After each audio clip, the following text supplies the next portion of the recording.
Daily rhymes for these troubled times. It's Rhyme and Reason 865. Here's your rhyme and reason.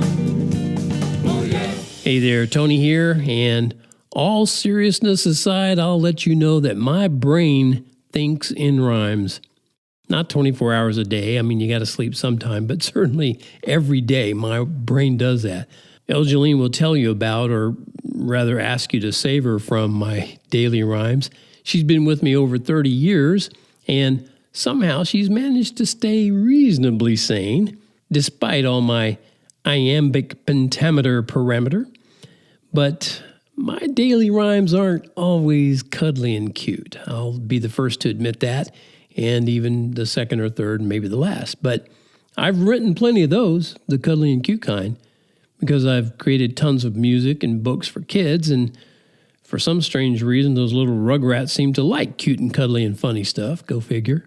Anyway, a lot of brand experts will tell you how you need people to either love you or hate you, because that's proof you actually stand for something.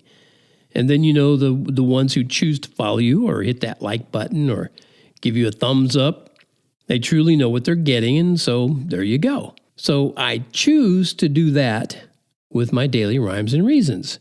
And I emphasized the word choose because I'm very pro-choice when it comes to actions in life.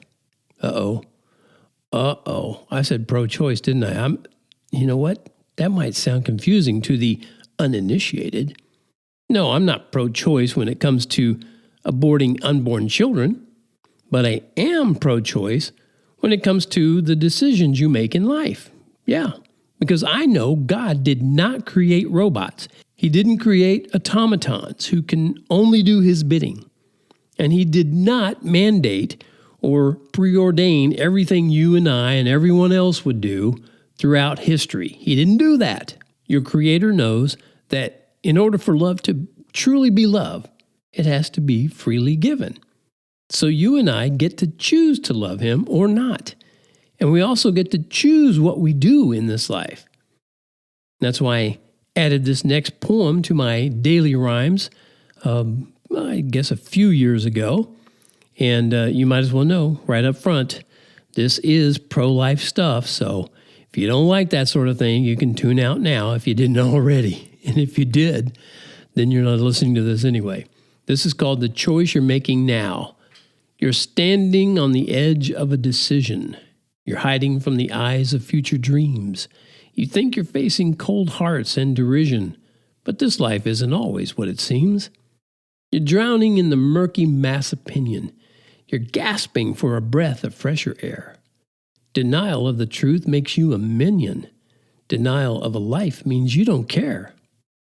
Caught in a whirlwind, swimming in flames, counting the faces without any names. And it's the choice you might make now that blames you. You tell yourself it's sweet emancipation, but sadly you will just become a slave to nightmares, lies, and selfish adoration of ideas reaching far beyond the grave. Before erasing someone else's chances for life and liberty and happiness, see how you get to choose your circumstances. Why would you want them having any less? Caught in a whirlwind, swimming in flames, counting the faces without any names. And it's the choice you might make now that blames you. Okay, you jump on the Rhyme and Reason bandwagon if you haven't already. That's over there at tonyfunderburk.com. It's an easy thing where you just drop in your email address and name. Maybe it's just your email address. I don't remember. If you want to leave your name, that's great too. It's tonyfunderburk.com, and that's a source of rhymes and reasons and books and merch. And when you jump on the Rhyme and Reason bandwagon, I'll send you a bunch of free stuff, including some music and a couple of downloadable books. All right, enough said about that. Thank you so much for tuning in. And as always, remember, life has rhyme and reason because God made you. Here's a rhyme and reason.